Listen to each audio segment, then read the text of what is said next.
दोस्तों नमस्कार, बहुत स्वागत है आपका चौकस भारत में। मैं आपका दोस्त ब्रजेंद्र। चुनाव है लोकसभा का 2024 में और उसके पहले राजनीतिक ज़मीन मजबूत करने की भरपूर कोशिश जारी है। हर दल, हर पार्टी अपने अपने स्तर से ज़मीन तैयार कर रही है और इसी तैयारी में कई ऐसे दल हैं जो अपना दमखम दिखाने को लेकर लगातार जनसंपर्क साध रही है। आज बहुजन समाज पार्टी जिसके राष्ट्रीय अध्यक्ष मायावती हैं और मायावती जी के तत्वावधान में ये पार्टी जो है बिहार प्रदेश कार्यालय भी है और यहाँ पर आज एक आयोजन रखा गया। दरअसल ये आयोजन जो है वो प्रेस वार्ता के लिए रखा गया था और ये पूरा मामला 2024 के लोकसभा चुनाव को लेकर ही किया गया है। यानी ये पूरा जो पैच, ये जो प्रेस कॉन्फ्रेंस है ये 2024 के लोकसभा चुनाव को लेकर ही किया जा रहा है। दरअसल जो यहाँ के प्रभारी हैं, प्रदेश प्रभारी हैं अनिल कुमार जी, वो अब क्या कुछ कह रहे हैं वो सुनने की ज़रूरत है। चलिए हम सुनते हैं अनिल कुमार क्या कह रहे हैं। आप सबों मीडिया बंधुओं का, मीडिया कर्मियों का सबका स्वागत है। जिस तरह से देश एक विडंबना में घिरता जा रहा है, ऐसा लगता है कि हमारे देश में हमारे बाबा साहब ने जो संविधान बनाया उस संविधान को कहीं न कहीं दरकिनार करने का प्रयास किया जा रहा है और उस प्रयास में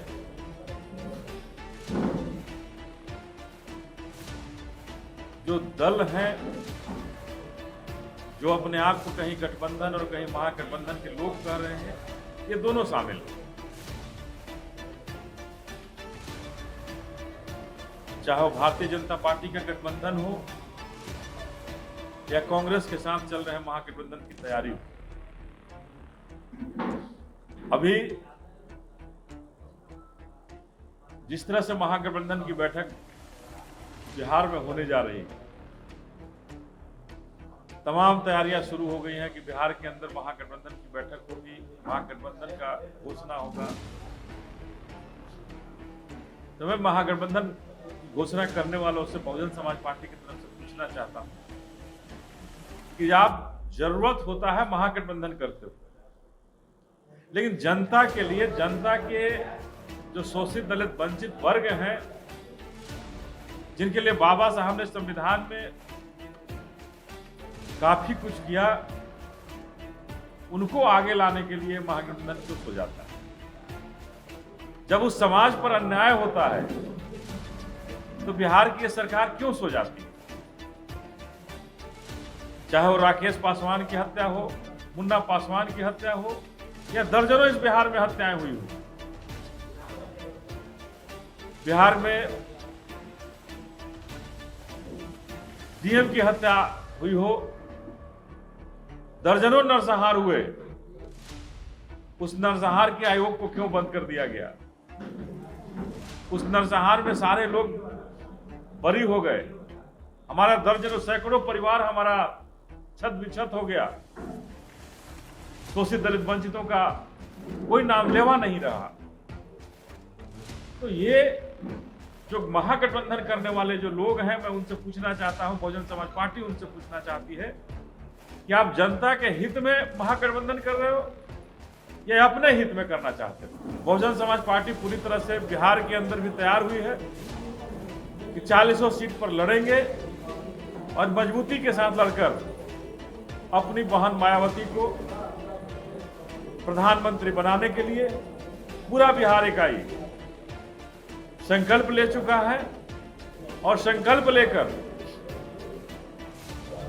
बिहार से दर्जनों सांसद बनाकर लाल किला पर न गठबंधन का झंडा फहरेगा, न महागठबंधन का, बहुजन समाज पार्टी का झंडा अपनी मायावती बहन से फहराने के लिए, नीलामय भारत करने के लिए, बाबा साहब के संविधान को पूरी तरह से लागू करने के लिए बहुजन समाज पार्टी का एक एक परिवार का सदस्य कसम खा चुका है, संकल्प ले चुका है कि हम अपनी बहन को दिल्ली की गद्दी पर बैठा करके ही दम लेंगे। न गठबंधन चलेगा, न ये महागठबंधन चलेगा। ये दोनों गठबंधन ठगबंधन, ये दोनों जनता को ठगने का काम किया है। और इस बार इसीलिए बहुजन समाज पार्टी निश्चित रूप से बिहार ही नहीं पूरे भारत में मजबूती के साथ लड़कर और भारत की सरकार, केंद्र में अपनी सरकार बना करके बाबा साहब का जो संविधान है उस संविधान को लागू करके भारत को आगे बढ़ाने का काम करेगी। जहाँ पे लोगों को रोजगार मिलेगा, हमारे बच्चों को रोजगार मिलेगा और जहाँ किसी पर अन्याय नहीं होगा, किसी शोषित दलित वंचित पर कोई अन्याय नहीं होगा। जो है, अगर ये बैठक जनता के समझौतों के साथ हुआ होता, जनता के लिए हुआ होता, तो निश्चित रूप से शोषित दलित वंचितों के हित में अगर बैठक होता तो बहुजन समाज पार्टी सबसे पहले वहाँ होती। लेकिन ये बैठक तो कुछ लोग हैं जो दिल्ली की गद्दी पर चाहते हैं कि हम बैठे। बिहार संभल नहीं रहा और ये चाहते हैं कि हम दिल्ली की गद्दी संभाल लें, तो कैसे हम उनके साथ हो जाएं? बिहार में सैकड़ों शोषित दलित वंचितों पर अत्याचार हुए, दर्जनों नरसंहार हुए, लेकिन नरसंहार में सबको छोड़ने वाले जिलाधिकारी, डीएम की हत्यारे को छोड़ने वाले के साथ हम कैसे बैठ जाएं और कह दें कि नहीं हम जनता हित में हैं? जनता के अहित के साथ शोषित दलित वंचितों के लोगों के साथ खिलवाड़ जो कर रहा है, उनके साथ बहुजन समाज पार्टी कभी नहीं बैठ सकती। हम उस प्लेटफॉर्म पर जहां दलितों के साथ अत्याचार होते हैं, शोषित दलित वंचितों के साथ अत्याचार होते हैं, उस प्लेटफॉर्म पर जाने के लिए तैयार ही नहीं हो सकते। बहुजन समाज पार्टी वहां नहीं जा सकती। तो कहीं रहे हैं कि अगर हमारे ये नहीं, हमारे प्रभारी साहब को कहना है कि अगर ये लोग चाहते हैं तो हमें कहें। हम नहीं कह रहे हैं कि हम आपको नेता मानने के लिए तैयार हैं। अगर ये आकर के हमें नेता मान लेते हैं तो हमें उस पर आपत्ति नहीं है।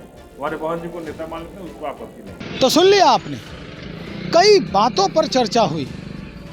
यहाँ तक चर्चा हो गई है कि हम गठबंधन करने को भी तैयार हैं। वर्तमान जो सरकार चल रही है बिहार में महागठबंधन की, उस गठबंधन में शामिल होने को भी हम तैयार हैं और भारतीय जनता पार्टी को सिरे से खारिज करने के लिए हम उसका समर्थन भी करेंगे। लेकिन एक शर्त है। शर्त क्या है?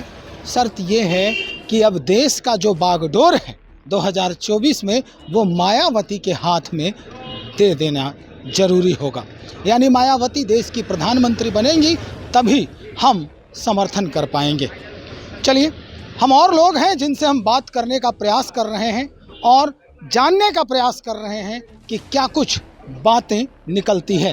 हमारे साथ प्रदेश के महासचिव हैं अशोक शर्मा जी। इन्हीं से हम बातचीत करते हैं कि आखिर ये मायावती को प्रधानमंत्री बनाने के बात पर आप समर्थन करने को राजी हैं, ऐसे आप समर्थन नहीं देंगे?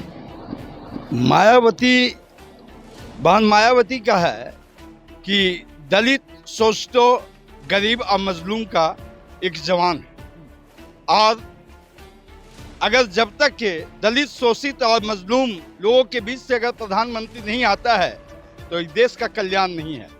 ये मोदी जी नियत बुलेट ट्रेन चलाना और अटल जी भी इसी भाजपा के प्रधानमंत्री थे जिनकी सोच थी उनका प्रधानमंत्री सड़क योजना, मध्याह्न भोजन और नदी योजना, मध्याह्न भोजन और सड़क, प्रधानमंत्री सड़क योजना को मनमोहन सिंह ने पैसा को जुटाया और काफ़ी इस देश को, हर राज्यों को, या तो छत्तीसगढ़ हो, बिहार हो या आंध्रा हो, सभी का प्रोग्रेस किया।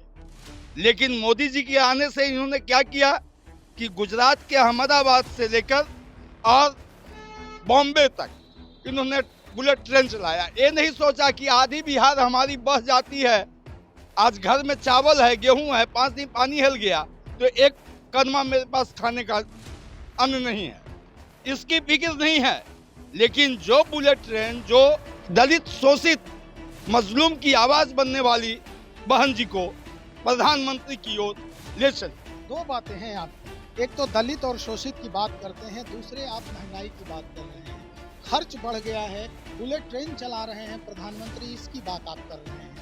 नीतीश कुमार जी भी सरोकार की बात करते हैं, जन सरोकार की बात करते हैं। तो नीतीश कुमार जी जब विपक्षी एका को बनाने की कोशिश कर रहे हैं तो यहाँ आप शर्त क्यों रख दिए कि प्रधानमंत्री नीतीश नहीं बल्कि मायावती होंगी? नीतीश जी चलते उनके जगह पर बहन मायावती चाहिए, जो बता दी हैं कि यूपी का लाइन एंड ऑर्डर कैसे चलता है, राजा भैया से लेके बाजा भैया की कैसे बाजा बजती है, ये हमारी बहन जी ही कर सकती हैं। अन्यथा कोई शख्स नहीं है, या तो ममता बनर्जी हो या नीतीश कुमार हो, दलित शोषित की बेटी ही ले सकती है, अन्यथा दूसरे के पास ताकत नहीं है। तो नीतीश कुमार जी एक जो विपक्षी एकता को 23 जून को बनाने जा रहे हैं, पटना से क्रियान्वयन होगा, यहाँ से शुरुआत करेंगे, तो फिर क्या ये बातें राजी करवा पाएंगे आप कि नहीं प्रधानमंत्री मायावती जी ही बनेंगी तभी हम इसमें शामिल होंगे? एकदम ये तो सही है, अगर हमारे साथ आते हैं तो सही है, नहीं आते हैं तो हम अकेले चुनाव लड़ेंगे। हमारे पास वोट है, हम आज भी 10 को लोकसभा में 10 को संसद हमारा आज भी बीएसपी का घुसा हुआ है। हम आशा करते हैं कि हम अब 50 के सीट के लगभग में आएंगे। आप 50 के सीट में जब आएंगे तो हमारे बिना किसी की गवर्नमेंट नहीं बनेगी और उस समय हमारी बहन जी ही प्रधानमंत्री बनेंगी। चलिए, बहुत शुक्रिया जानकारी देने के लिए, धन्यवाद। हमारे साथ अशोक शर्मा जी, स्पष्ट कर दिया है इन्होंने कि बहन मायावती को क्यों लाना जरूरी है केंद्र में। यानी अगर केंद्र में राजी हो जाती है केंद्र की सत्ता पर काबिज होने के लिए कि मायावती ही प्रधानमंत्री बनेंगे, तो बहुजन समाज पार्टी जो है वो गठबंधन में यानी विपक्षी एका को मजबूत करने वाली गठबंधन में सहयोगी साबित हो सकती है। देखते हैं 23 जून को कार्यक्रम होगा, विपक्षी एकता मंच तैयार किया जाएगा नीतीश जी की अगुवाई में। नीतीश जी इस बात से स्वीकारोक्ति रखते हैं या नहीं, या फिर बहुजन समाज पार्टी को अकेले ही लोकसभा चुनाव लड़ने की नौबत आएगी, हमें इंतजार करना होगा, हम इंतजार करेंगे। आप भी हमारे साथ बने रहें। बहुत शुक्रिया आपका।